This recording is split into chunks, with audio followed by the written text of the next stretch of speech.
अच्छा, बेसिकली अगर हम लास्ट टाइम भी जिस तरह हमने डिस्कस किया था कि हम मोशन से डिस्कस करना शुरू किया था हमने, उसमें हमने स्टेट्स को डिस्कस किया था कि बॉडी की स्टेट्स आपके पास रेस्ट सर मैं होती साथ है। नोट्स भी बनाता रहा हूँ, राइट? आप नोट्स इस तरह कर लेना कि आपको जो अपनी वर्डिंग्स में लिखना हो, जो आपको कॉन्सेप्ट समझ आ रहा है वो आप लिख सकते हो। ये फाइल आपको पीडीएफ क्लास के बाद फौरन मिल जाएगी। ठीक है। ओके। तो वो ज़्यादा अच्छा रहेगा, जो आप अपनी वर्डिंग्स में लिख रहे हो आपको समझ आना चाहिए कि आपने क्या समझा। ठीक है, ये चीज़ें तो आपको इंटरनेट पे भी बहुत डेफिनेशन सब चीज़ें मिल जाती हैं। ठीक है। हम्म। अच्छा, अब इसमें हमने मोशन में बेसिकली जो हमने डिस्कस कर ली थी बेसिक चीज़ें, उसमें हमने रेस्ट स्टेट डिस्कस कर लिया था।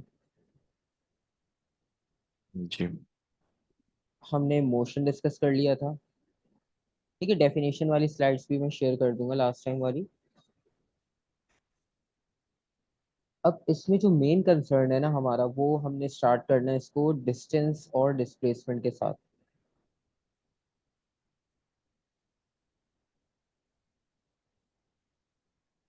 इस चैप्टर में सबसे इंपॉर्टेंट सेक्शन आपके पास है ग्राफिकल रिप्रेजेंटेशन का। लेकिन उससे पहले हमें हम्म। सारी क्वांटिटीज का आइडिया होना चाहिए।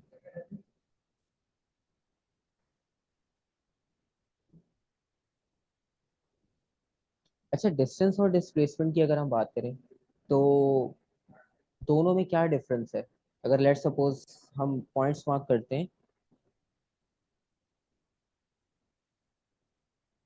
हम डिस्टेंस का ये है कि बस एक क्वांटिटी होती है कि मतलब इतना दूर इतना डिस्टेंस था। whereas डिस्प्लेसमेंट में डायरेक्शन भी गिवन होती है कि इतनी डिस्टेंस डायरेक्शन, साउथ में। बिल्कुल। अब हमें ए से बी तक जाना है तो आपके पास क्या होगा कि आप स्ट्रेट पाथ फॉलो करोगे, सबसे सिंपल। ठीक है। या तो हमने स्ट्रेट पाथ फॉलो कर लिया, ये हमारे पास सबसे सिंपल हमारे पास मेथड था। लेकिन हम किसी और तरह से भी जा सकते थे। या ऐसे रेगुलर पैटर्न भी फॉलो कर सकते थे और कुछ डिफरेंट डायरेक्शंस को भी फॉलो करके जा सकते थे। तो बेसिक डिफरेंस तो आपको पता चल गया कि डिस्टेंस को हम सिंपल लिख सकते हैं, length of a path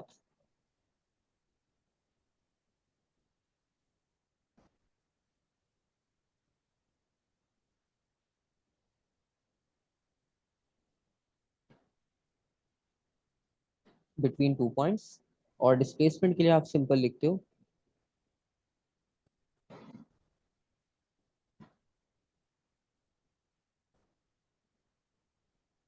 shortest distance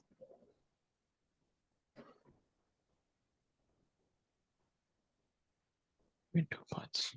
between two points. ठीक है, ये सिंपल सा इनका डिफरेंस हो गया। स्केलर वेक्टर क्वांटिटीज का आपको आइडिया है, स्केलर क्या होती है, वेक्टर क्या होती है। या मुझे लगता है not sure which gives the direction. Okay. एक के अंदर डायरेक्शन और स्पीड दी गई होती है,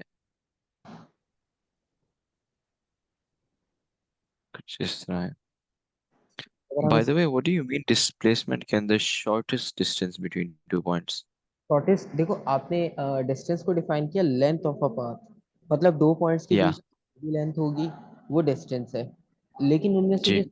शॉर्टेस्ट पॉसिबिलिटी होगी ना, so that shortest possibility is known as displacement. That is a straight line between point A and B, because the shortest length of a path between any two point is the shortest path is straight line. So if you follow straight line, so your distance will be definitely the shortest one, right? So that shortest या distance is known as displacement. Like in the diagram, I mark displacement with blue line क्योंकि वो हमारे पास सबसे short. हम्म। तो ये blue line हमारे पास represent कर रही है डिस्प्लेसमेंट को, और येलो लाइन और रिप्रेजेंट येलो लाइक्स डिस्टेंस है। डिस्टेंस को, क्योंकि वो रैंडम है और वो सबसे लेंदी है ब्लू की कंपैरिजन में। या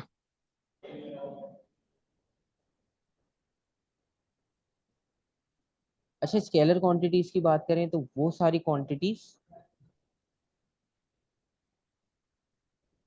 जिनके अंदर मैग्नीट्यूड गिवन होता है। बिल्कुल, जिसमें आपके पास मैग्नीट्यूड गिवन होगा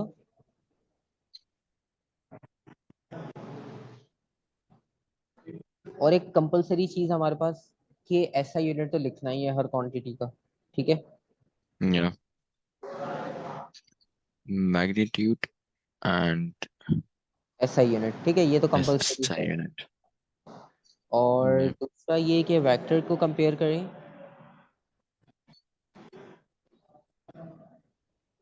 तो वेक्टर में अब आपको आइडिया हो गया कि डायरेक्शन होती होगी। Yeah, direction and magnitude. Yeah, it's direction and magnitude of an object.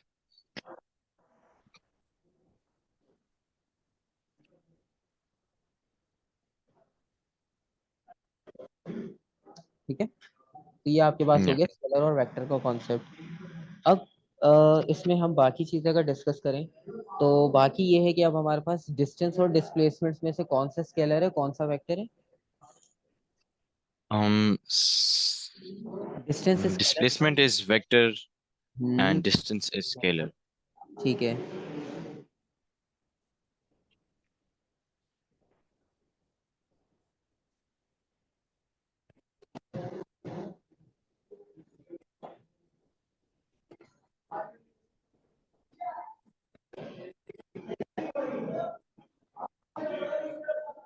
Scalar quantity और वेक्टर क्वांटिटी, ठीक है, ये डिफरेंस हो गया, Yeah. यहाँ तक कोई कंफ्यूजन। अच्छा, इसके नहीं. बाद इनमें कुछ सिमिलैरिटीज आने शुरू हो जाएंगी। सिमिलैरिटीज मतलब अगर हम इनके सिंबल्स की बात करें तो सिंबल्स दोनों में सेम है। Symbol मतलब. रिप्रेजेंट किससे करेंगे, मतलब क्योंकि हम तो न्यूमेरिकल्स में पूरा डिस्टेंस डिस्प्लेसमेंट नहीं लिखते, हम तो सिंबल्स लिखते हैं, ठीक है। तो डिस्टेंस और डिस्प्लेसमेंट का जो सिंबल होगा रिप्रेजेंट करने के लिए, जिस तरह एक्सेलरेशन को ए से रिप्रेजेंट करते हैं, फोर्स को एफ से Oh, रिप्रेजेंट, अच्छा अच्छा अच्छा अच्छा. Yeah. तो डिस्टेंस Okay. और डिस्प्लेसमेंट को रिप्रेजेंट करने के लिए आप एस या डी, मर्जी है कोई भी सिंबल लिखो, दोनों एक्सेप्टेबल है, ठीक है। Yeah. और दूसरी बात ये कि हमारे पास कोई ऐसा स्पेसिफिक, हर बार हम डिस्टेंस और डिस्प्लेसमेंट को हर क्वेश्चन में डिफरेंशिएट नहीं कर रहे होंगे, ठीक है। जब वो स्पेसिफिक पूछे तो बताएंगे, अदरवाइज डिस्टेंस लिखा हो डिस्प्लेसमेंट लिखा हो कोई इतना हमारे पास वो प्रॉब्लम नहीं होता, क्योंकि हमें पता होता है कि जब वो वैल्यूज देगा तो हमने न्यूमेरिकल सॉल्व करना है, डायरेक्शन की जरूरत नहीं है। जब ग्राफ होगा तो डेफिनेटली डायरेक्शन भी इंपॉर्टेंट हो जाएगी, ठीक है। तो बस ये Mm-hmm. चीज़ों का हमने इसमें ख्याल रखना है, बाकी कोई हमारे पास इसमें प्रॉब्लम नहीं होगी, ठीक है। Yeah. ठीक है, उसके बाद आप नेक्स्ट इसमें कंसिडर करोगे इसका एसआई यूनिट, ठीक है। Yeah. Meters है. मीटर, वैसे तो किलोमीटर्स वगैरह बहुत सारे यूनिट्स होते हैं डिस्टेंस के लिए, लेकिन क्योंकि हम सिस्टम इंटरनेशनल की बात करें तो उसमें मीटर यूज करेंगे। Mm-hmm.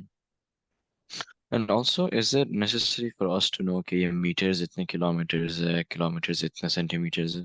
अच्छा, अभी उन सबको करने की जरूरत नहीं है, वैसे वो चैप्टर 1 में आपके पास होता है, लेकिन वो क्योंकि इतनी बेसिक चीज है कि हम उस पे अभी जाएंगे तो फिर थोड़ा सा हमारा टाइम एक तरह से उसमें लगेगा, Mm-hmm. क्योंकि जब हम कैलकुलेशन करेंगे तो वो चीज़ हम फिर से सीखेंगे, तो एक चीज़ दो बार। Automatically, yeah.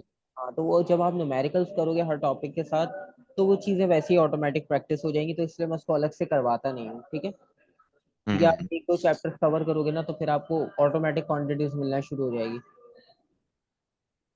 तो सिंबल आ गया हमारे पास और एसआई यूनिट आ गया। अब इसमें आपके पास जब डिस्टेंस कवर हो रहा था, ठीक है, तो डिस्टेंस कवर करते वक्त आपको पता है कि एक क्वांटिटी ऐसी है कि आप उसे कंट्रोल नहीं कर सकते, वो इंडिपेंडेंट है, वो चलती रहेगी। वो कौन सी क्वांटिटी होगी। एक सेकंड रिपीट करना क्या? आप जब पॉइंट ए से बी की तरफ जा रहे थे तो एक Yeah. और थी डिस्टेंस और डिस्प्लेसमेंट के अलावा, जो आपके पास कंटिन्यूअसली चेंज हो रही थी, ठीक है। वो क्वांटिटी कौन Uh, सी speed. होगी। नहीं, अगर कांस्टेंट स्पीड में तो जा रहे थोड़ा हो सा तो वो तो आ ही चेंज नहीं जाए, होगी. वो आप थोड़ा सा बस एक क्वांटिटी का नाम बताओ। जब आप किसी एक जगह से दूसरी जगह ट्रैवल करते हो तो आपको उसके लिए एक स्पेसिफिक टाइम रिक्वायर्ड होता है, ठीक है। हम्म. और जब आप उस टाइम में उसको कंटिन्यू करते हो और उस टाइम के साथ इस क्वांटिटी को रिलेट करोगे तो आपको पता है फिर आपके पास नई क्वांटिटीज बनना शुरू हो जाएंगी, ठीक है। अब हमने क्योंकि हम्म कर लिया ना, तो अब हम क्या कर रहे हैं, हम एक के साथ एक नई क्वांटिटीज बनाते जाएंगे। ठीक है, तो यहाँ पर अगर हम इस डिस्टेंस को टाइम के साथ रिलेट कर लें, डिस्प्लेसमेंट को टाइम के साथ रिलेट कर लें, तो आपके पास नई क्वांटिटीज बनना शुरू हो जाएंगी। ठीक है, तो हमारे पास जो नेक्स्ट हम्म कॉन्सेप्ट होगा वो होगा स्पीड और वेलोसिटी का।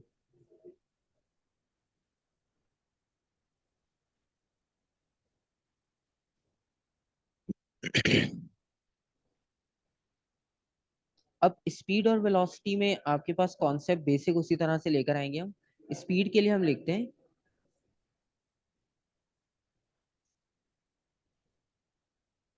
Rate of motion, rate of change in. Rate of change of distance.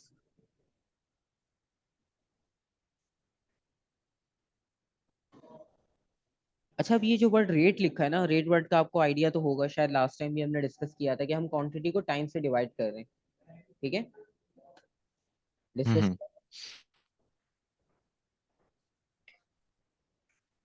Rate of change of speed, okay. क्योंकि हम डेली लाइफ में भी जब वर्ड रेट यूज करते हैं तो उसका मतलब यही होता है कि हम उसे किसी स्पेसिफिक क्वांटिटी से कंपेयर कर रहे हैं। ठीक है, तो या यहाँ पर हम रेट का मतलब ये है कि हम इसको कंपेयर कर रहे हैं किसी भी क्वांटिटी को विद रिस्पेक्ट टू टाइम।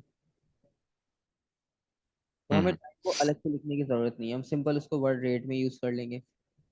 और वेलोसिटी में भी सेम डेफिनेशन होगी, बस चेंज ये आएगा कि डिस्टेंस की जगह हम लिखेंगे displacement. Rate of change of displacement. Change of और इनका डिस्प्लेसमेंट। ये भी है कि वेलोसिटी में डायरेक्शन दी होती है, राइट? बिल्कुल। अब आपको जब ये आइडिया हो गया कि डिस्प्लेसमेंट वेक्टर था, तो इसका मतलब वेलोसिटी भी वेक्टर होगी। या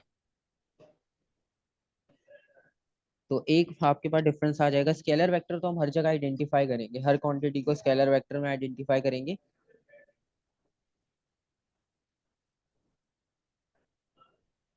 या this is gonna be a scalar, that's gonna be vector quantity.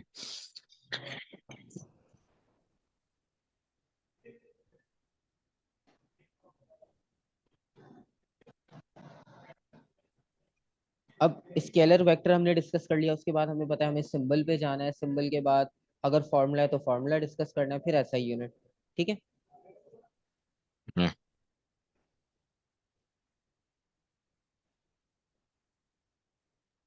Symbol हमारे पास दोनों के लिए सेम,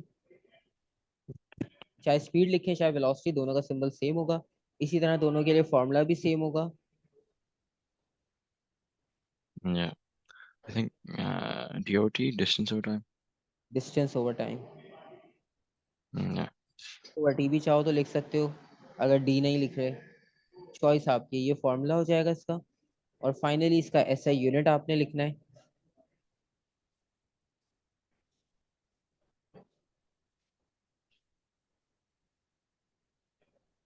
एसआई यूनिट क्या होना चाहिए? डिस्टेंस भी है और डायरेक्शन भी है, so it's gonna be meters. Hmm. और टाइम के लिए meters, meter not per sure. Meter per second. Meter per second. ठीक है, आप सिंपल जो है ना फॉर्मूला अगर आपको याद है ना, और ऐसा यूनिट भूल भी जाओ तो कोई मसला नहीं है। आप सिंपल उनमें क्वांटिटीज को इंडिविजुअल उनका यूनिट्स लिखो, और उन्हें फिर हम्म आप फाइनलाइज कर लो, तो आपको आंसर ओ मिल जाए। या, डी ओवर टी, डिस्टेंस और time, so it's metre per second, okay. हाँ, तो मैं कभी भी ना मतलब इस तरह नहीं कहता कि आप बिल्कुल बस इस चीज को आप रट्टा मार लो, याद कर लो। जरूरत ही नहीं है, जब आपको कॉन्सेप्ट्स आ जाएंगे ना तो खुद ही चीजें आपको सिंप्लीफाई होती हुई नजर आएंगी। अब आपको फॉर्मूला पता है तो बस, डिस्टेंस के लिए मीटर है, टाइम के लिए सेकंड है, तो ऐसा यूनिट मीटर पर सेकंड। और आप इसे ऐसे भी लिख सकते हो, मीटर पर सेकंड। ठीक है, आपकी चॉइस है। हम्म तो ये हो गया हमारे पास कॉन्सेप्ट। अब इसके आगे हम चलेंगे तो हमारे पास जो है वो वेलोसिटी या स्पीड को कुछ वेरिएशंस में हमने देखना है। वेरिएशन में इस तरह से देखेंगे, सबसे पहले कांस्टेंट, एक कॉन्सेप्ट आता है कांस्टेंट स्पीड या वेलोसिटी का।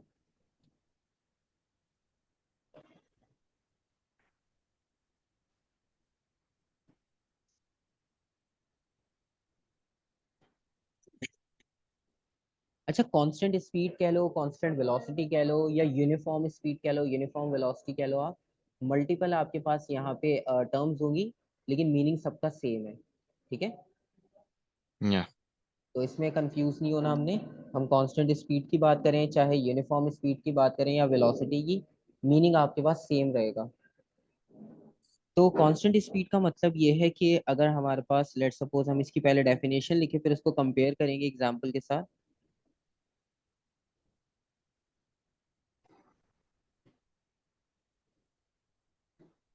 व्हेन बॉडी कवर्स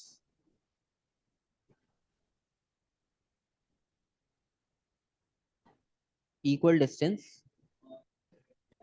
फिर कंफ्यूज नहीं होना कि डिस्टेंस लिख रहे हैं या डिस्प्लेसमेंट। वही वाली बात है कि जब स्पेसिफिक पूछेंगे तो स्पेसिफिक बता देंगे, अदरवाइज जरूरत नहीं है हर बार कंपेयर करने की, ठीक है। हम्म when body covers equal distance and equal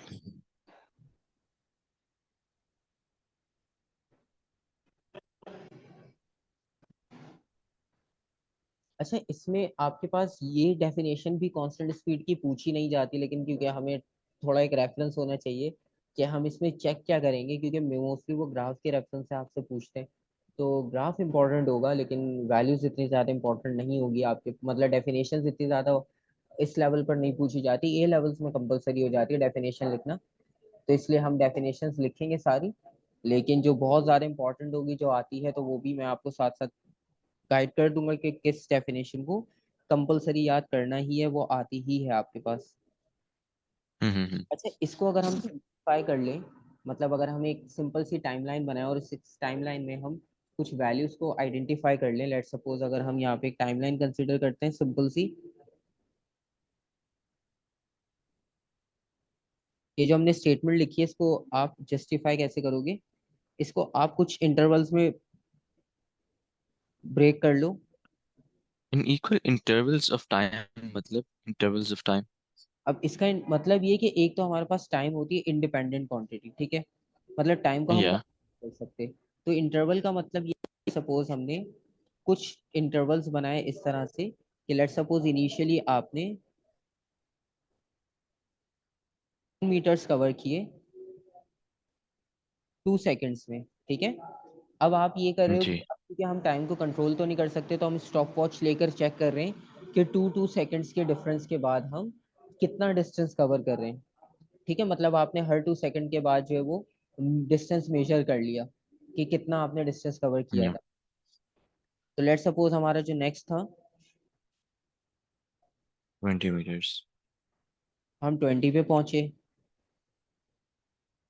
हम 30 पे पहुंचे,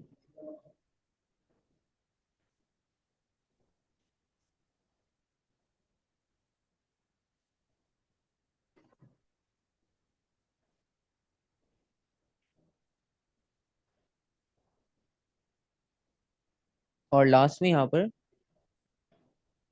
8 सेकेंड 10 seconds और 10 सेकेंड्स, ठीक है। तो इस तरह से आप yeah देख, आपने 10 20 30 40 50 डिस्टेंस, आप जाहिर सी बात है जब एक पॉइंट से स्टार्ट होगी तो डिस्टेंस आपका इंक्रीज होता जाएगा, ठीक है। तो डिस्टेंस इंक्रीज होते होते आप 50 मीटर्स तक पहुंच गए, और टाइम आपने जो 2 सेकंड से स्टार्ट किया था वो 2 4 6 8 10 सेकंड्स तक पहुंच गया, ठीक है। तो अब आप इसमें कोई yeah एक रैंडम पार्ट अगर पिक कर लो, मतलब आप लेट सपोज इसमें से कोई भी 2 पार्ट सेलेक्ट कर लो,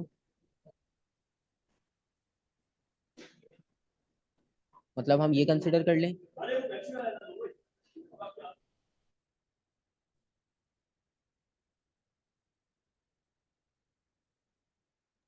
ठीक है। अब हमने 2 रैंडम वैल्यू सेलेक्ट कर ली, अब इन दोनों रैंडम वैल्यूज में से अगर हम स्पीड फाइंड आउट करना चाहें तो आपको पता है कि आपका आंसर सेम ही आएगा, ठीक है। अब हम चेक कर लेते हैं, लेट्स yeah 5 सपोज की बात करें, बिल्कुल। तो आपके पास distance over time 20 over 4 which is 4 into 5 20 yeah same इसी तरह से,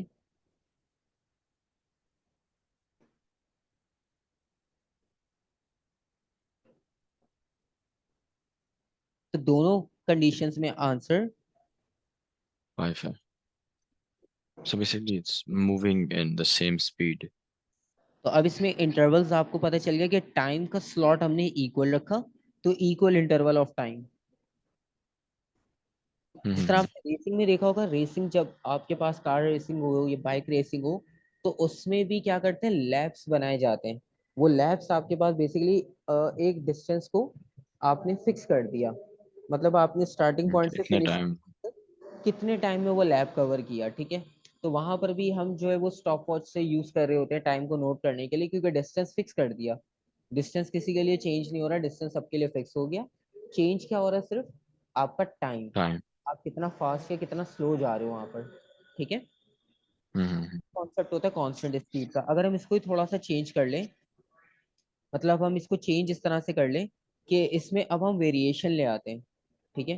वेरिएशन इस सेंस में लाते हैं हम कि अब हम डिस्टेंस थोड़ा सा रैंडम कर लेते हैं, मतलब कभी आपने बहुत तेज एक्सेलरेट किया कार को, कभी आप बहुत स्लो गए, ठीक है। तो उसमें क्या होगा कि आपके पास वेरिएशन आ जाएगी, और उसमें आपको भी पता है आपका आंसर क्या होगा, वेरिएबल होगा। मतलब कहीं पर भी आप एक आंसर नहीं लिख सकते, ठीक है इट्स कैन बी डिफरेंट। जी।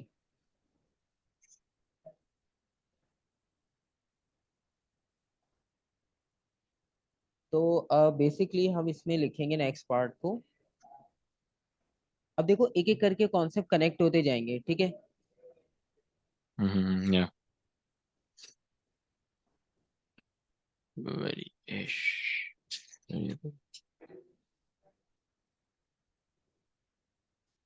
तो वेरिएबल स्पीड या वेरिएबल वेलोसिटी की बात कर रहे हैं, ठीक है। तो वेरिएबल स्पीड और वेरिएबल वेलोसिटी को अगर आप फर्स्ट डेफिनेशन से कंपेयर करो,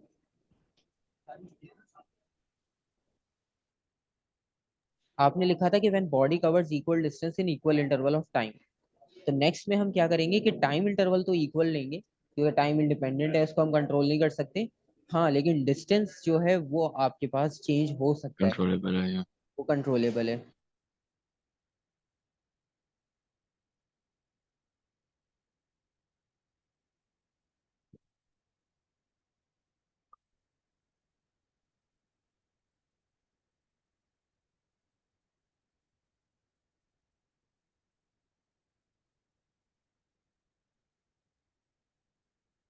so when body does not cover, और स्पेसिफिक इस तरह अमाउंट से ऑफ भी लिख सकते हो कि distance. When body covers unequal distance, ठीक है। तो आप ऐसे भी लिख सकते हो,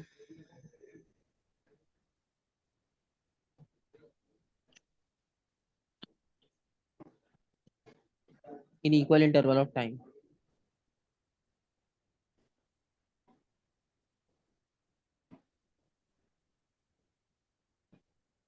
और इसमें भी आप सेम टाइमलाइन को अगर फॉलो करते हो, तो सेम टाइमलाइन को फॉलो करते हुए आपके पास जो है वो डिस्टेंस इस बार डिफरेंट होंगे।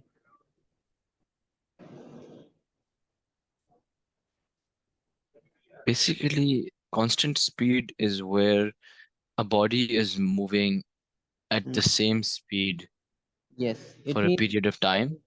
Yes, same distance Or in same variable time. and variable speed is where the body is moving बिल्कुल at the same, no, at a different speed at a different time. जी, बिल्कुल ऐसे ही होगा।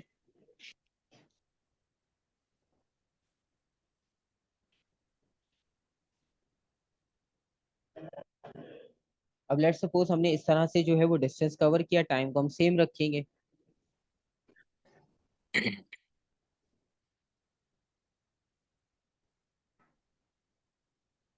Oh, so time remains the same, it's just the distance because of the speed changing. जी, क्योंकि कोई एक factor तो हमें same रखना है ना, क्योंकि वेरिएशन चेक करनी है तो कुछ एक रेफरेंस पॉइंट तो होना चाहिए ना। तो टाइम को हमने रेफरेंस रखा, ठीक है। तो टाइम को Mhm. हमने जो है वो यहाँ पे कांस्टेंट रखा, और डिस्टेंस हमारे पास वेरिएबल है, कभी हमने बहुत फास्ट स्पीड से मूव किया और कभी हमने जो है वो स्लो स्पीड के साथ मूव किया, ठीक है। Yeah. तो इसमें आपके पास जो है वो आंसर्स कुछ डिफरेंट आएंगे, मतलब आप सेकंड स्लॉट लो, लास्ट स्लॉट लो, जिस तरह हमने लास्ट टाइम लिया, तो आपके पास आंसर्स आपको डिफरेंट मिलेंगे। Yeah, at every spot. 15 into 15 divided by 4.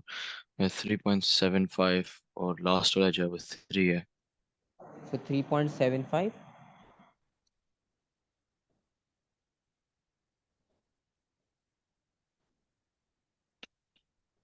और मीटर पर लास्ट सेकेंड, 3 मीटर पर सेकेंड।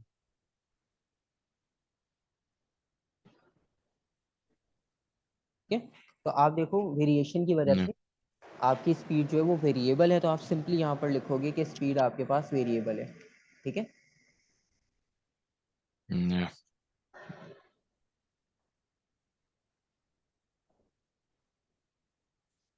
तो ये हमारे पास कॉन्सेप्ट हो गया वेरिएबल स्पीड के लिए। कोई कंफ्यूजन? नो, या मैं ठीक एक है। से बस रिपीट कर लूँ। Constant speed is when a body covers equal distance. borders equal distance in equal intervals of time, yes. whereas variable speed is when a body covers an unequal amount of distance in an equal interval of time. Yes. मतलब time given same है, बस वो distance जो है वो different cover हो रहा है। तो हमें वेरिएबल स्पीड में रखनी है तो हम टाइम को कंसिडर कर लेते हैं, क्योंकि टाइम वैसे ही इंडिपेंडेंट है, तो उसको हम कंट्रोल नहीं करेंगे। ठीक है। या वरना आप ये भी कर सकते हो कि आप इस तरह से कर लो कि आपने डिस्टेंस को सेम रखना है। लेट सपोज आप ये चेक करना चाह रहे हो, आप 10 मीटर, पहले 10 मीटर कितने टाइम में करें, जिस तरह कार रेसिंग वाली बात है। उसमें फिर क्या होगा कि डिस्टेंस फिक्स कर दिया, टाइम सबका चेंज होता जा रहा है, तो तब भी आप कह सकते हो कि स्पीड क्या होगी, वेरिएबल। ठीक है। तो वो आपकी या चॉइस होती है, वो आप जैसे भी करना चाहो, इसमें कोई इतना प्रॉब्लम नहीं है। अच्छा, अब हमने स्पीड की तो बात कर ली कि डिस्टेंस और टाइम को जब हमने रिलेट किया तो स्पीड की क्वांटिटी बन गई। और जब हम इस स्पीड को टाइम के साथ रिलेट करेंगे तो फिर आपके पास न्यू क्वांटिटी कौन सी बनेगी? एक्सेलरेशन। एक्सेलरेशन। ठीक है। अब हमारे पास जो कार में, बाइक्स में जो पैडल दिया होता है, उसको एक्सेलरेटर का नाम दिया ही इसलिए गया है क्योंकि वो क्वांटिटी जो साइंटिफिक हम यूज कर रहे हैं उसी की बेस पे उसका नाम एक्सेलरेटर रखा है। ठीक है। हम्म।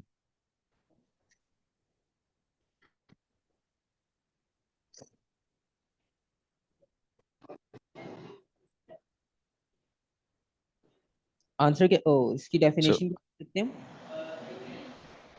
the rate at which speed rate of, changes. Yes,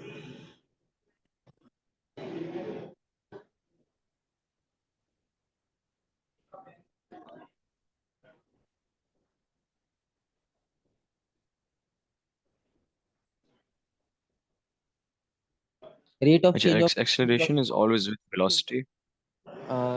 नहीं, ये दोनों सेम नहीं होते, इसमें हमें बहुत बार ये कंफ्यूजन होती है। इसमें ये होता है कि जब लेट्स सपोज आप रेड सिग्नल पर थे, ठीक है, तो रेड सिग्नल पर आपकी जो कार थी वो बिल्कुल रेस्ट पे थी। Yeah, रेस्ट का मतलब स्पीड जीरो। जब yeah, सिग्नल ग्रीन होगा तो ग्रीन सिग्नल पे आप अपनी स्पीड को इंक्रीज करोगे। ठीक है। yeah,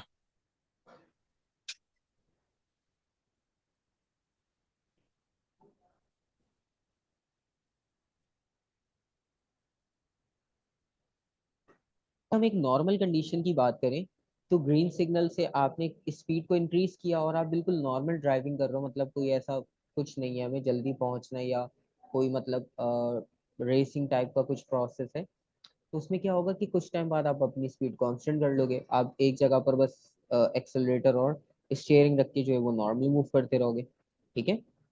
yeah. अच्छा, तो बेसिकली हमने ये चीज देखी कि हम नॉर्मल बिल्कुल मूव कर रहे थे, तो हमने जीरो से स्टार्ट किया, स्पीड इंक्रीज की, फिर हम कांस्टेंट चलना शुरू हो गए। ठीक है। अब उसके बाद क्या होगा कि अगर दोबारा से रेड सिग्नल आता है, ठीक है, आप एक दूसरे सिग्नल पे पहुंचे, तो आप क्या करोगे, स्पीड डिक्रीज करोगे। Yeah. और डिक्रीज करने के बाद फिर से आप रेस्ट में आ जाओगे।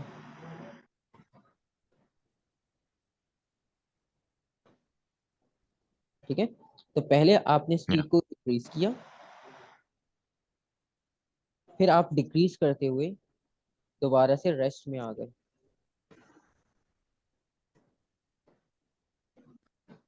तो ये कॉन्सेप्ट हमारे पास, हमारे सामने। अब आप इसमें देखो कि एक्सेलरेशन और स्पीड आपके पास सेम नहीं है। ठीक है, दोनों आपके पास डिफरेंट चीजें हैं। ठीक है। क्योंकि स्पीड का Yeah. मतलब ये है कि उसमें डिस्टेंस टाइम ऑलरेडी इंक्लूड है।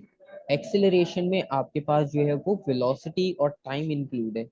ठीक है, मतलब इसमें आपके पास टाइम की क्वांटिटी टाइम स्क्वायर हो जाएगा, क्योंकि बेसिकली एक टाइम आपके पास डिस्टेंस के साथ चलता आ रहा है और एक टाइम जो है वो स्पीड के साथ जो है लिंक किया हमने।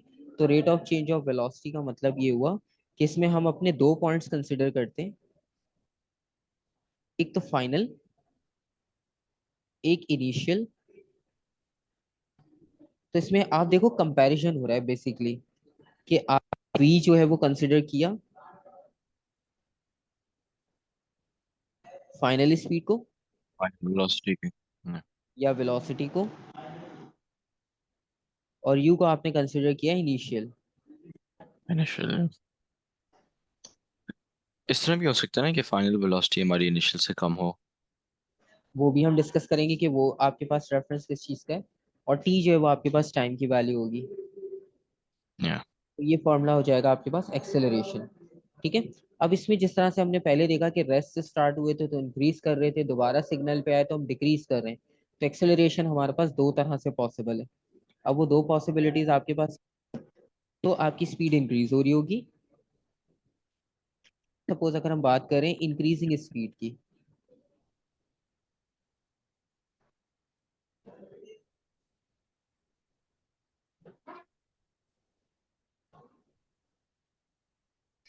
अगर हम इंक्रीजिंग स्पीड पर जाएंगे तो हम जीरो से स्टार्ट कर रहे हैं, तो हमारी फाइनल वेलोसिटी ग्रेटर होगी। तो इसका मतलब है हमारे पास जो एक्सेलरेशन का आंसर आएगा वो पॉजिटिव आएगा। ठीक है, हम्म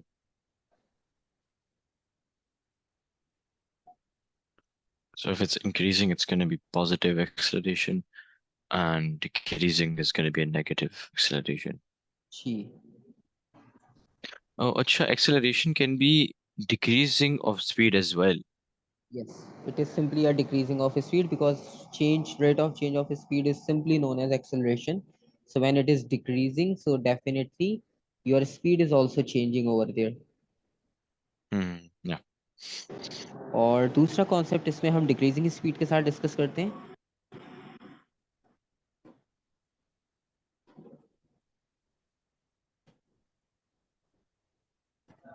और डिक्रीजिंग स्पीड में जो हम टर्म्स यूज करते हैं, क्योंकि इसमें हमारा फाइनल आंसर नेगेटिव आ रहा होता है, फॉर्मूला से ही आइडिया हो रहा है कि जब फाइनल स्पीड जीरो है, इनिशियल की कुछ वैल्यू थी, तो आंसर नेगेटिव आएगा। और नेगेटिव का मतलब ये नहीं कि आपका मैग्नीट्यूड माइनस में चला गया। नेगेटिव साइन सिर्फ आपको ये बताता है कि आप ऑपोजिट जा रहे हो, पहले आप इंक्रीज कर रहे थे, अब आप उसके ऑपोजिट जा रहे हो, अब आप डिक्रीज पे जा रहे हो। मतलब आप ग्राफ में देखते हो तो जीरो से राइट पर जाओगे तो इंक्रीज होता है पॉजिटिव, और अगर आप लेफ्ट पर जाओगे तो आप नेगेटिव की तरफ जाते हो। ठीक है, मतलब आप नेगेटिव, Yeah. मतलब आप लेट सपोज लोन ले रहे हो तो बेसिकली आप माइनस में चले गए फाइनेंशियली, क्योंकि वो आपके पास जो अमाउंट है वो आपने रिटर्न करनी है।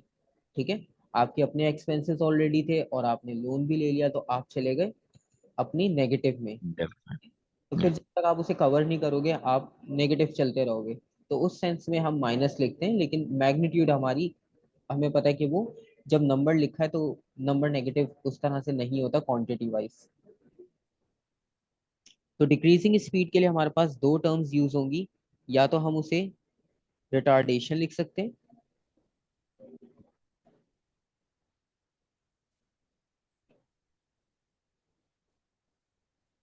दूसरा डेसेलरेशन।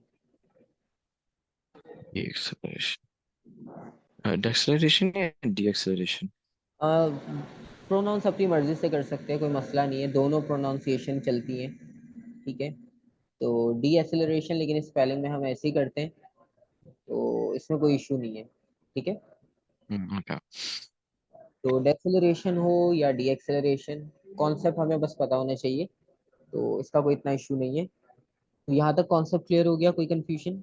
अब हमने काफी सारी चीजें देख ली Yeah. इसमें। ठीक है, अच्छा, जिस तरह से हमने कांस्टेंट स्पीड और वेरिएबल स्पीड देखा था, इसी तरह से आपके पास एक्सेलरेशन भी होगा। ठीक है, कांस्टेंट एक्सेलरेशन, वेरिएबल एक्सेलरेशन।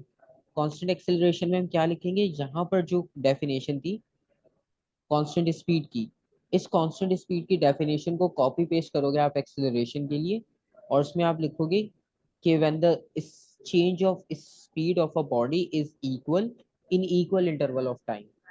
ठीक है, चलो मैं लिख देता हूँ। अब हमने कॉन्सेप्ट साथ साथ डिस्कस करने हैं। कांस्टेंट और वेरिएबल एक्सेलरेशन।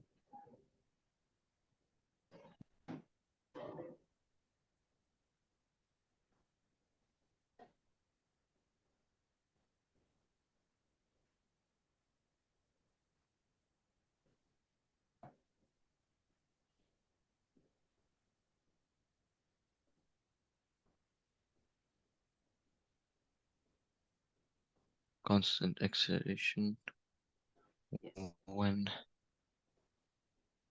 the और हम इसको ऐसे भी लिख सकते हैं, when the change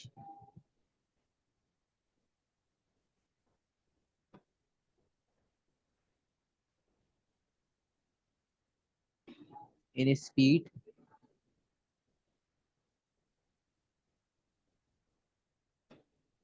is equal in equal interval of time,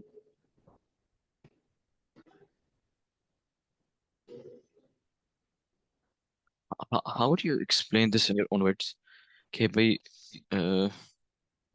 जो स्पीड के अंदर चेंज है वो इक्वल टाइम में हो रहा है। और इक्वल चेंज आ रहा है। ठीक है, मतलब अगर हम एग्जांपल लें कि जिस तरह से हमारे पास जो एयर होता है, एक कंप्लीट एयर होता है, तो हम एयर तो काउंट करते हैं, वन ईयर, उसके बाद हमारा नेक्स्ट ईयर, फिर नेक्स्ट ईयर, ये इक्वली चेंज होता है। ठीक है, अब उसमें या क्या है, जो हमारे नंबर ऑफ डेज हैं, ठीक है, तो वो नंबर ऑफ डेज भी इक्वली चेंज हो रहे हैं। ठीक है, तो या इस तरह से आपके पास जो एक्सेलरेशन है वो दो क्वांटिटीज से मिल रही है। तो दो क्वांटिटीज में आपको पता है कि स्पीड चेंज होगी तो एक्सेलरेशन प्रोड्यूस होगा। तो इसका मतलब ये कि जब आपका चेंज इन स्पीड इक्वल होगा, मतलब इक्वल टाइम में इक्वल स्पीड चेंज होगी, तो वो कॉन्सेप्ट होगा कांस्टेंट एक्सेलरेशन। ठीक है, या इसमें भी हम उसी तरह से स्लॉट्स बना सकते हैं और इक्वल स्पीड का चेंज दिखा सकते हैं, बस यूनिट्स चेंज कर दो। मतलब अगर हम यहाँ पे यूनिट्स चेंज कर दें, मतलब ये जो मीटर लिखा है इसको मीटर पर सेकंड कर दूं, तो ये स्पीड बन जाएगी, और सेम टाइम रहने दूं। ठीक है, तो आपको पता है कि आपके पास कॉन्सेप्ट एक्सेलरेशन का बन जाएगा, सिर्फ यूनिट्स चेंज करने, टाइमलाइन सेम फॉलो करनी है। ठीक है, दोबारा इसलिए नहीं कॉपी कर रहा क्योंकि सिंपल कॉन्सेप्ट है, इतना कोई कंफ्यूजन होगी नहीं। ठीक है, या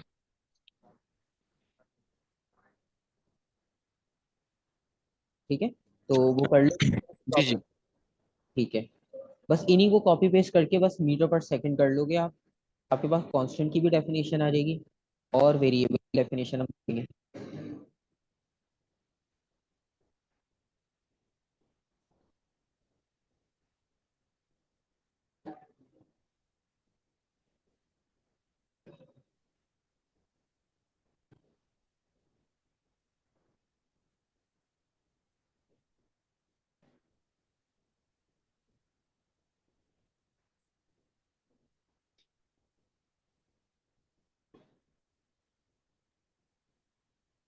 When the change in speed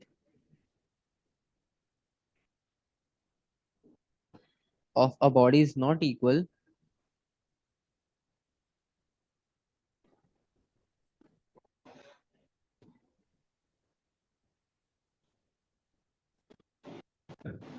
equal to in equal interval of time, वही बात कि कोई एक चीज आप कांस्टेंट रख सकते हो, तो हमने टाइम को कांस्टेंट रख लिया। ठीक है, yeah, in equal intervals of time। Same second diagram copy paste कर लो, मीटर की जगह मीटर पर सेकंड कर दो, तो आंसर आ जाएगा आपके पास। ठीक है, ये ओके। इन एक्शन आपने क्या कहा, मीटर पर सेकंड क्या? जो डायग्राम हमने बनाई थी ना टाइमलाइन, अब उसमें हमने डिस्टेंस और टाइम हम्म, को कंपेयर किया था, डिस्टेंस टाइम को कंपेयर करेंगे स्पीड। तो अगर हमने यही जी। टाइमलाइन एक्सेलरेशन के लिए बनानी है तो हम इसको मीटर पर सेकंड कर दें।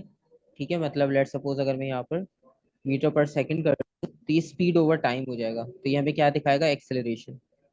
ठीक है, ओके ओके ओके ओके। ये हमारे पास कांस्टेंट और वेरिएबल एक्सेलरेशन का कॉन्सेप्ट हो गया। और आपको ये भी पता चल गया कि एक्सेलरेशन पॉजिटिव भी हो सकती है, नेगेटिव भी हो सकती है, इंक्रीजिंग होगी तो पॉजिटिव, डिक्रीजिंग स्पीड होगी तो डिक्रीजिंग नेगेटिव। मतलब नेगेटिव है। ठीक है, अच्छा, इसके बाद जो या हमारे पास इंपॉर्टेंट कॉन्सेप्ट शुरू होता है वो है आपके पास ग्राफ्स का। ठीक है, हमारे पास दो तरह के ग्राफ्स हैं, इसमें आपको 90% क्वेश्चंस मिलेंगे ग्राफ के। ठीक है, आप पास्ट पेपर्स में भी हम्म देखो तो आपको ग्राफ्स के बहुत सारे क्वेश्चंस मिलते हैं। तो इसमें हमारे या पास टाइप की क्वेश्चन है, सबसे पहले हमने जो ग्राफ डिस्कस करना है वो है distance time graph.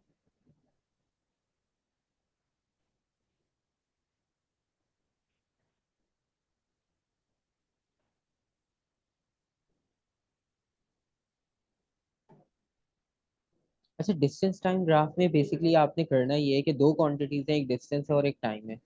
X axis पे कौन सी क्वांटिटी रखेंगे?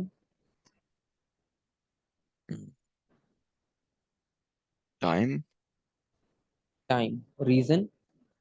या ऐसे ही बस टाइम रखेंगे? नहीं, वर्टिकल एक्सिस पे टाइम नहीं आएगा, आई थिंक वाई एक्सिस पे टाइम होना चाहिए।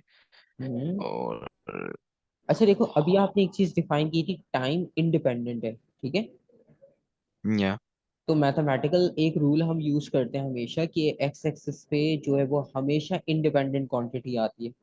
कभी भी ग्राफ बनाओ, एक्स एक्सिस पे हमेशा इंडिपेंडेंट क्वांटिटी रखो, ठीक है। अगर नहीं है तो एक अलग बात है, लेकिन मेजोरिटी हम यही करते हैं कि आप इस रूल को फॉलो करो तो एक्स एक्सिस पे हमेशा इंडिपेंडेंट क्वांटिटी आएगी, ठीक है। और वाई एक्सिस पे अब आप कोई भी दूसरी जो डिपेंडेंट क्वांटिटी है उसे रख सकते हो, डिस्टेंस मीटर्स। ठीक है। अच्छा, अब हमने सिर्फ अभी या जर्नल रिप्रेजेंटेशन देखनी है।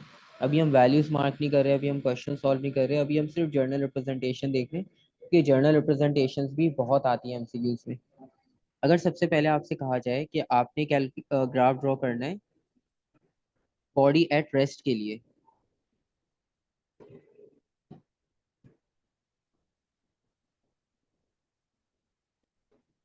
तो अगर बॉडी एट रेस्ट हो तो उसका ग्राफ कैसा होना चाहिए? बॉडी अगर रेस्ट पे है तो टाइम इंक्रीजिंग होगा but distance is not gonna be increasing, so तो आप जो है वो अपना फर्स्ट स्ट्रेट ग्राफ, लाइन होगी। स्ट्रेट लाइन, लेट सपोज हम जीरो पे नहीं बना रहे क्योंकि फिर उस पर पता नहीं चलता कि लाइन थी भी या नहीं। हम्म। लेट सपोज बॉडी किसी डिस्टेंस पे थी, हम वहां से उसे ऑब्जर्व कर रहे थे, सिर्फ स्ट्रेट लाइन, ठीक है। या ये हमारे पास फर्स्ट ग्राफ को रिप्रेजेंट कर रहा है। सेकंड पे जाएंगे, तो अगर हम बात करते हैं बॉडी जब मूव कर रही है कांस्टेंट स्पीड से,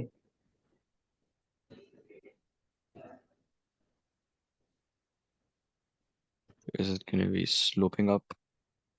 ओके, एक सिंपल स्लोप बना दें हम, वर्टिकल लाइन, ठीक है।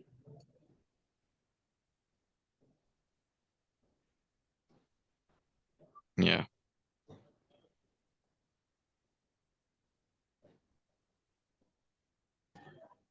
और थर्ड पॉइंट में हमसे पूछा जा सकता है कि आप वेरिएबल को कैसे शो करोगे?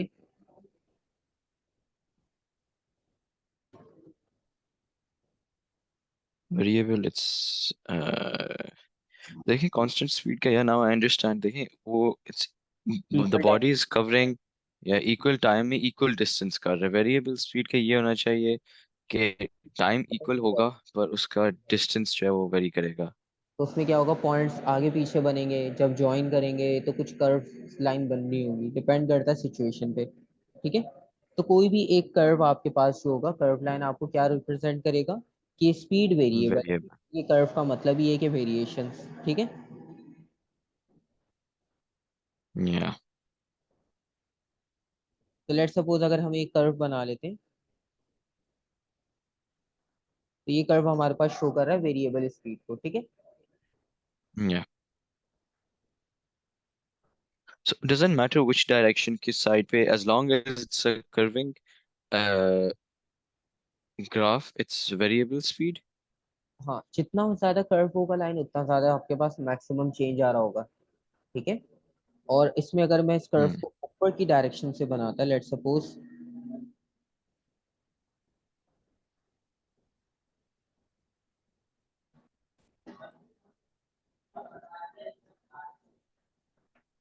तो ये भी वेरिएबल स्पीड है, ठीक है।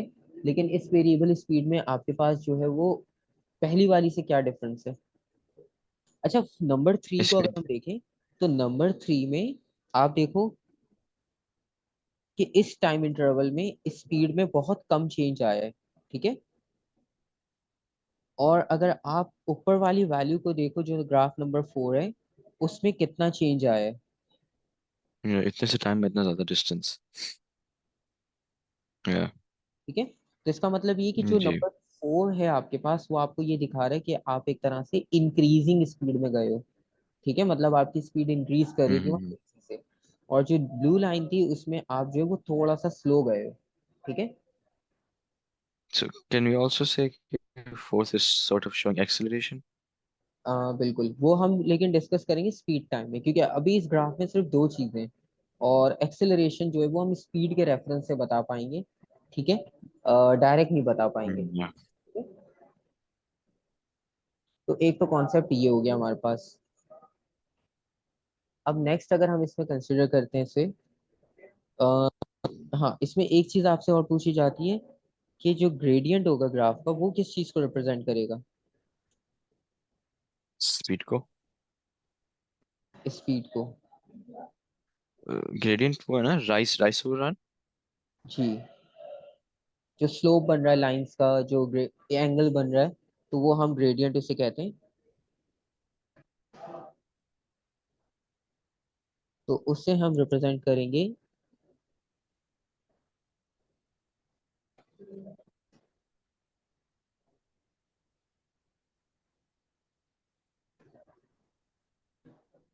स्पीड या वेलोसिटी। ठीक है, या। आता कोई कंफ्यूजन। नहीं। ठीक है, आज सिर्फ हम इसको जर्नल पे, एक जो सेकंड ग्राफ है स्पीड टाइम, उसकी जर्नल प्रॉपर्टी डिस्कस करके इसे एंड करेंगे। और कल जो है फिर हम questions करेंगे ग्राफिकल रिप्रेजेंटेशंस पे। ठीक है। ओके। ठीक है, तो जो हमारे पास सेकंड टाइप का ग्राफ है वो है स्पीड टाइम ग्राफ।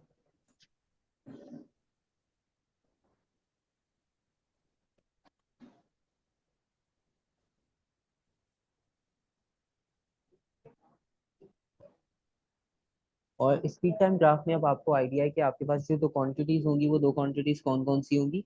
एक स्पीड और दूसरा। स्पीड और टाइम। और टाइम। अगेन अब कॉन्सेप्ट आपको पता चल गया कि टाइम एक्स पे आएगा, इंडिपेंडेंट है। या।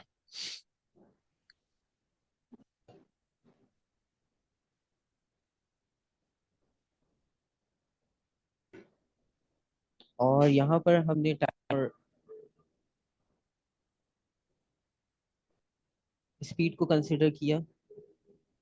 यहाँ पर वेलोसिटी स्पीड है। अब इसमें जो आपसे जर्नल रिप्रेजेंटेशंस पूछी जाती है, उसमें से एक रिप्रेजेंटेशन होगी कि आपने ये बताना है कि कांस्टेंट स्पीड का ग्राफ कैसा होगा, या uniform speed.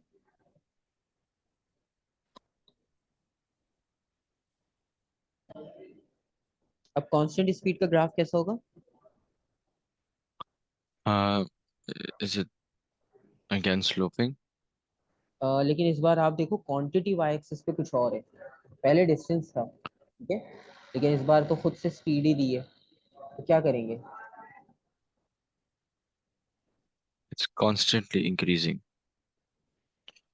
uh, constant speed means value same, एक ही स्पीड ओवरऑल टाइम में। तो आप दोबारा से वही ग्राफ ड्रॉ करोगे जो आपने उसमें ड्रॉ किया था। Straight line. Straight line horizontal होगी बिल्कुल।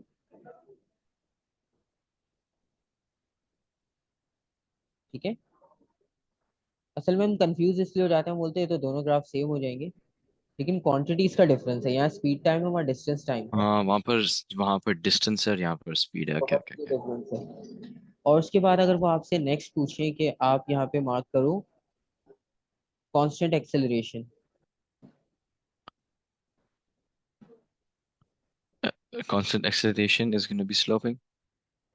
ठीक है, अब वही ग्राफ आपके पास दोबारा से बनेगा, लेकिन अब क्वांटिटीज चेंज होती जा रही है।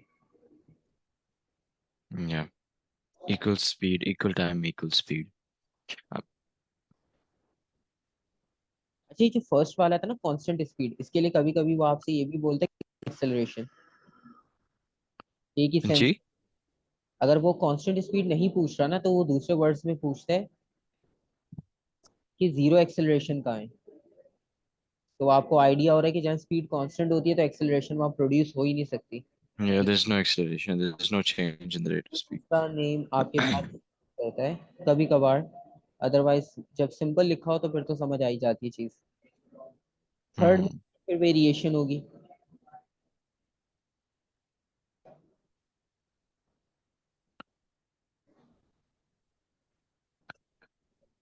अब Variable वेरिएशन acceleration. ठीक है। Speed keeps changing and the time is same. So yeah, it's gonna be like तो कोई भी आपके पास कर्व हो सकता है यहाँ पर। अब वो इंक्रीजिंग भी हो सकता है, वो डिक्रीजिंग भी हो सकता है। अब आप इसमें देखोगे सेम वही कॉन्सेप्ट है कि बहुत कम टाइम में बहुत कम चेंज आया स्पीड में, तो एक्सेलरेशन बहुत स्लो है। ठीक है। और अगर बहुत yeah. तेज चेंज आएगा, फिर हम कैसे बनाएंगे इसको, हम ऑपोजिट डायरेक्शन में बनाएंगे।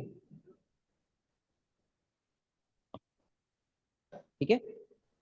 लेकिन दोनों कंडीशंस में हमें वेरिएबल ही मिल रहा है कॉन्सेप्ट। तो कितना है कि ब्लू लाइन में आपके पास बहुत स्लो चेंज आया है, और जो रेड लाइन है उसमें बहुत फास्ट चेंज आया है आपके पास। ठीक है। ज़्यादा change आया. हम्म। Yeah.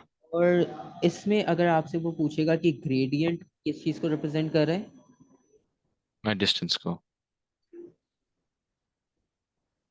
एक्सेलरेशन को नहीं, जी. एक्सेलरेशन को रिप्रेजेंट नहीं कर रहा। Uh, तो सारी डेफिनेशंस में एक्सेलरेशन बताया, कांस्टेंट वेरिएबल सब में। yeah. Gradient Acceleration then. और क्वेश्चन पूछते हैं आपसे, अभी आपने डिस्टेंस की बात की, तो डिस्टेंस भी वो आपसे पूछेगा कि इसमें से डिस्टेंस कैसे फाइंड आउट कर सकते हैं।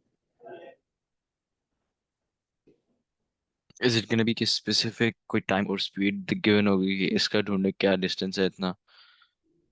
ठीक है। लेकिन इसमें प्रॉब्लम ये होता है कि जब आपके पास ग्राफ गिवन होता है ना, तो वो कभी भी आपको किसी भी फॉर्म में देगा ग्राफ, तो आपने हमेशा याद रखना है कि आप जो डिस्टेंस फाइंड कर रहे हो वो आप फाइंड करोगे area under the curve Area. के कॉन्सेप्ट से। हम्म. और इसमें आपको याद Yeah. होगा हमारे पास तीन शेप्स इंपॉर्टेंट थी। ठीक है। Triangle, rectangle, square. या तो राइट एंगल ट्राइंगल होगा, जिसके लिए हम फॉर्मूला यूज करते हैं 1/2 B into H. B into H.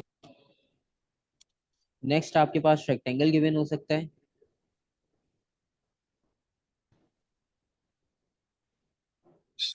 Uh, rectangle का formula base into height into सिर्फ दो no होंगी। 2BH. ये होगा आपके पास, क्योंकि इसमें ऑपोजिट साइड्स आपके पास सेम लेंथ की होती है। ठीक है। तो हम ऐड नहीं कर रहे, हम बेसिकली मल्टीप्लाई कर रहे हैं, तो आप इन्हें मल्टीप्लाई करोगे तो आपके पास आंसर सेम आएगा। ठीक है। रेक्टेंगल का Hmm. आपके पास एरिया जो निकलता है उसी फॉर्मूला से निकलता है। ठीक है। और Okay. ट्रेपीजियम की बात करें तो ट्रेपीजियम थोड़ा सा डिफरेंट शेप है। इस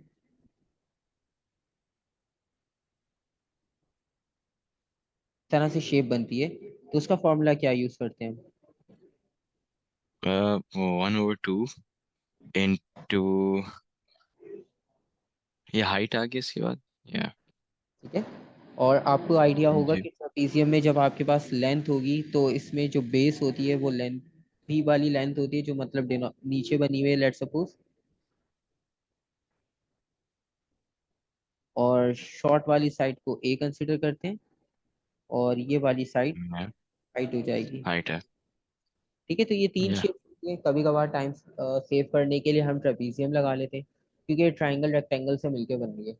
और अगर आपके पास टाइम है, आप नहीं चाह रहे ट्रेपीजियम लगाना, तो आप सिंपल इंडिविजुअल लगा लो ट्राइंगल रेक्टेंगल, तब भी answer But I same. mean, if you're finding acceleration of a variable acceleration, जिसने देखें थर्ड वाला है, how do बिल्कुल। you find that उसके अंदर क्या शेप है? अब उसमें आपके पास वो कभी भी ओवरऑल नहीं बोलेगा आपको। ठीक है। क्योंकि ओवरऑल फाइंड करने के लिए फिर आपको क्या करना पड़ेगा, आप इनिशियल फाइनल और टाइम से डिवाइड कर दोगे एवरेज एक्सेलरेशन। ठीक है। क्योंकि आपसे अगर वो पूछ रहे कि एक्सेलरेशन आप बताओ ब्लू लाइन की जो पॉइंट नंबर 3 पे थी, तो आप एवरेज फाइंड करोगे। ठीक है। या तो आपके पास एक तरीका ये कि आप हर पॉइंट पे एक्सेलरेशन निकालते रहो, सिंगल सिंगल पॉइंट सेलेक्ट करते जाओ, एक्सेलरेशन फाइंड आउट करते रहो। लेकिन हम इस कंडीशन में क्या करते हैं, हम एवरेज लेते हैं। हम overall speed divide by overall time करेंगे, एवरेज एक्सेलरेशन लेंगे। ठीक है। हम्म वरना वो क्या करेगा, वो आपको स्पेसिफिक पॉइंट देगा कि इस टाइम पीरियड पे आपने कैलकुलेट करना है, और इसमें हम ये भी देखेंगे कि अगर कर्व लाइन है तो उसमें एक्सेलरेशन या स्पीड कैसे फाइंड आउट होती है। ठीक है। तो ये सब चीजें जो कैलकुलेशन वाला पार्ट है, या ये अब हमारे पास कल यहाँ से स्टार्ट करेंगे। ठीक है। यहाँ तक हमारे पास क्वांटिटीज कंप्लीट, जी तो हमें डिस्कस करनी थी बेसिक्स।